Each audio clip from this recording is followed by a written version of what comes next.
Salvator Rosa was an Italian Baroque painter, poet, and printmaker who was active in Naples, Rome, and Florence. As a painter, he is best known as unorthodox and extravagant, as well as being a perpetual rebel and a proto-Romantic. Early life. He was born in Arenella, at that time in the outskirts of Naples, on either June 20 or July 21, 1615. His mother was Giulia Greca Rosa, a member of one of the Greek families of Sicily. His father, Vito Antonio de Rosa, a land surveyor, urged his son to become a lawyer or a priest, and entered him into the convent of the Somasci Fathers. Yet Salvatore showed a preference for the arts and secretly worked with his maternal uncle Paolo Greco to learn about painting. He soon transferred himself to the tutelage of his brother-in-law Francesco Fracanzano, a pupil of Ribera, and afterward to either Agnello Falcone, a contemporary of Domenico Gargiulo, or to Ribera. Some sources claim he spent time living with roving bandits. At the age of 17, his father died. His mother was destitute with at least 5 children, and Salvatore found himself without financial support and the head of a household looking to him for support. Life. He continued apprenticeship with Falcone, helping him complete his battlepiece canvases. In that studio, it is said that Lanfranco took notice of his work, and advised him to relocate to Rome, where he stayed from 1634 to 36. Returning to Naples, he began painting haunting landscapes, overgrown with vegetation, or jagged beaches, mountains, and caves. Rosa was among the first to paint romantic landscapes, with a special turn for scenes of picturesque, often turbulent and rugged scenes peopled with shepherds, brigands, seamen, soldiers. These early landscapes were sold cheaply through private dealers. He returned to Rome in 1638–39, where he was housed by Cardinal Francesco Maria Brancaccio, Bishop of Viterbo. For the Chiesa Santa Maria della Morte in Viterbo, Rosa painted his first and one of his few altarpieces, The Incredulity of Thomas. While Rosa had a facile genius at painting, he pursued a wide variety of arts: music, poetry, writing, etching, and acting. In Rome, he befriended Pietro Testa and Claude Lorraine. During a Roman carnival play he wrote and acted in a masque, in which his character bustled about Rome distributing satirical prescriptions for diseases of the body and more particularly of the mind. In costume, he inveighed against the farcical comedies acted in the Trastevere under the direction of Bernini. While his plays were successful, this activity also gained him powerful enemies among patrons and artists, including Bernini himself. In Rome, by late 1639, he had to relocate to Florence, where he stayed for 8 years.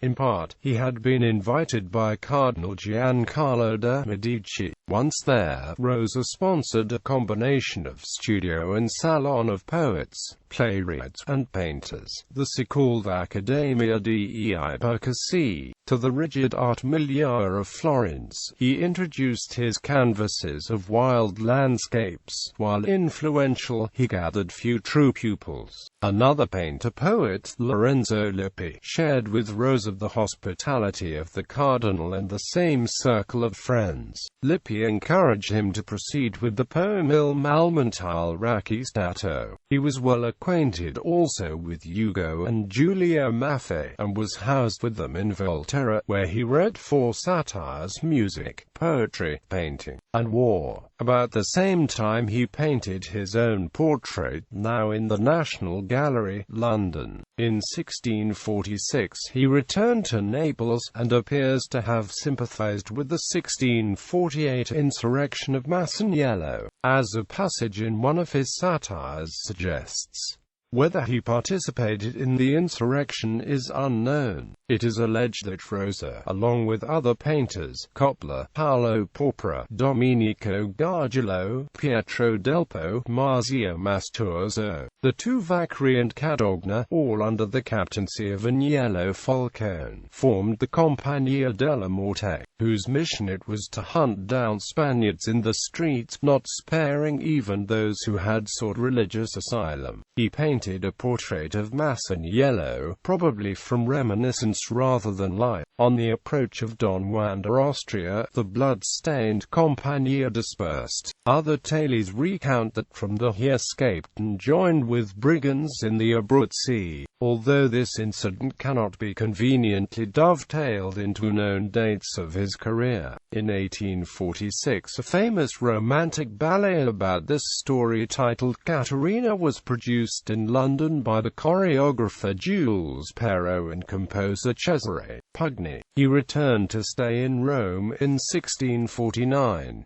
Here he increasingly focused on large-scale paintings, tackling themes and stories unusual for 17th-century painters. These included Democritus amid the tombs, the death of Socrates, Regulus in the spiked cask, Justice quitting the earth, and the Wheel of Fortune. This last work, with its implication that too often foolish artists received rewards that did not match their talent, raised a storm of controversy. Rosa, endeavoring at conciliation, published a description of its meaning. Nonetheless, he was nearly arrested. It was about this time that Rosa wrote his satire named Babylon.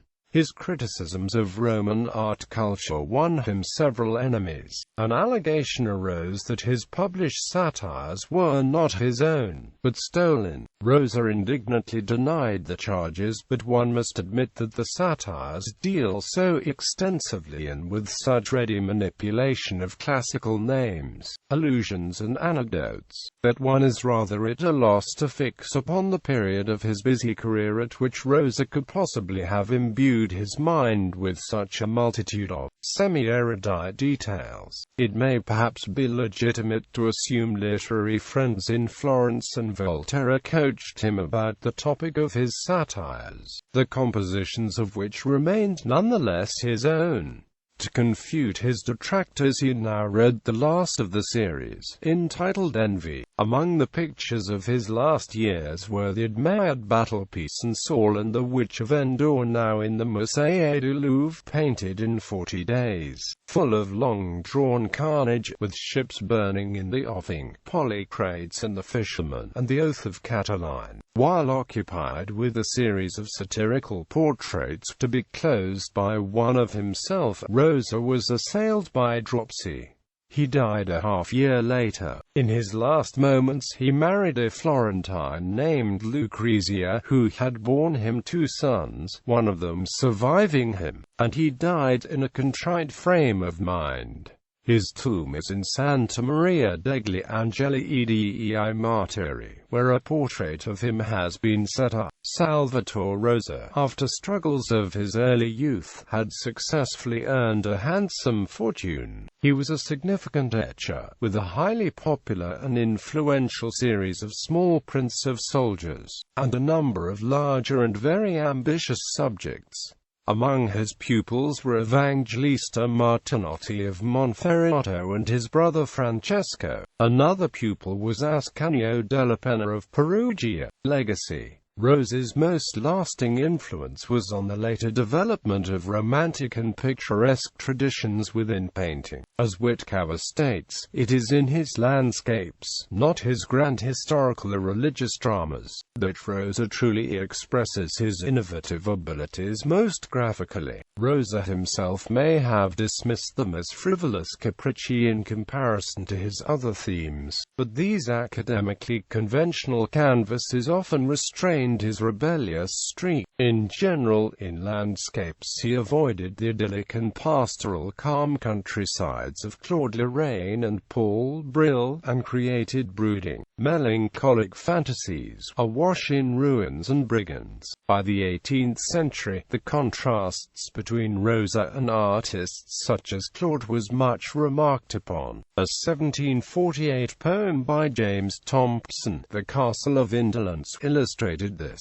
What air Lorraine light touched with softening hue, or savage Rosa dashed, or learned Poussin-Drew. He influenced Gaspard Duffert's landscape style. A recent exhibit of Turner's work, at the Prado Museum in Madrid, notes the influence Rosa had on Turner in his landscapes. In fact, it is reported that Turner consciously wanted to be associated with the work of Rosa. Another exhibition of Rosa's work, held at London's Dulwich Picture Gallery in 2010, emphasized the strangeness of Rosa's painting and themes, showing his enthusiasm for bandits, wilderness and magic. In a time when artists were often highly constrained by patrons, Rosa had a plucky streak of independence, which celebrated the special role of the artist. Our wealth must consist in things of the spirit, and in contenting ourselves with sipping, while others gorge themselves in prosperity. He refused to paint on commission or to agree on a price beforehand, and he chose his own subjects.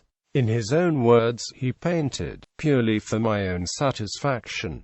I need to be transported by enthusiasm, and I can only employ my brushes when I'm in ecstasy. Quote, this tempestuous spirit became the darling of British romantics. Satires. Cesareo and Cartelli wrote books taking account of Rosa's satires. The satires, though considerably spread abroad during his lifetime, were not published until 1719. They are all in terza rima, written without much literary correctness, but remarkably spirited, pointed and even brilliant. They are slashingly denunciatory, and from this point of view too monotonous in treatment. Rosa here appears as a very severe castigator of all ranks and conditions of men, not sparing the highest, and as a champion of the poor and downtrodden, and of moral virtue and Catholic faith. It seems odd that a man who took so free a part in the pleasures and diversions of life should be so ruthless to the ministers of these. The satire on music exposes the insolence and profligacy of musicians, and the shame of courts and churches in encouraging them. Poetry dwells on the pedantry, imitativeness, adulation, affectation and indecency of poets, also the poverty, and the neglect with which they were treated, and there is a very vigorous sortie against oppressive governors and aristocrats. Tasso's glory is upheld, Dante is spoken of as obsolete, and Ariosto as corrupting. Painting inveighs against the pictorial treatment of squalid subjects, such as beggars, against the ignorance and lewdness of painters, and the tricks of trade, and the gross indecorum of painting sprawling half-naked saints of both sexes. War derides the folly of mercenary soldiers, who fight and perish while kings stay at home, the vile morals of kings and lords, the heresy and unbelief. In Babylon or Phreece, Rosa represents himself as a fisherman, Tirreno, constantly unlucky in his net hauls on the Euphrates. He converses with a native of the country, Ergistor. Babylon is very severely treated, and Naples much the same. Envy represents Rosa dreaming that, as he is about to inscribe in all modesty his name upon the threshold of the Temple of Glory, the goddess, a fiend of envy, obstructs him, and a long interchange of reciprocal objurgations ensues. Here occurs the highly charged portrait of the chief Roman detractor of Salvator, and the painter protests that he would never condescend to do any of the lascivious work in painting so shamefully in vogue. Works around Rosa. A number of biographies and fictionalizations of the life of Rosa exist. Domenico Passeri speaks of him in Vita Pittori. Salvini, Satire e Vita di Salvator Rosa. Bernardo da Dominici, Vita di Rosa. In England, Lady Morgan in The Life and Times of Salvator Rosa, and Albert Cotton in A Company of Death romanticized his life. Rosa is the fictional hero of the novella Signor Formica, 1819, also known simply as Salvator Rosa, by E.T.A. Hoffmann. Salvator Rosa is a 19th-century Italian opera by Antonio Carlos Gomez, with libretto by Antonio Ghislanzoni, after the novel Masaniello by Eugene de Mirecourt. The 1846 ballet Caterina by the choreographer Jules Perrault and the composer Cesare Pugni was produced in London at Her Majesty's Theatre, and was inspired by the alleged story of Rosa's dealings with brigands of the Abruzzi. One of the pieces included in the piano collection ANNE Acutis de Pellegrinage by Franz Liszt is entitled Canzetta del Salvator Rosa. That song was, however, composed by Giovanni Bononcini.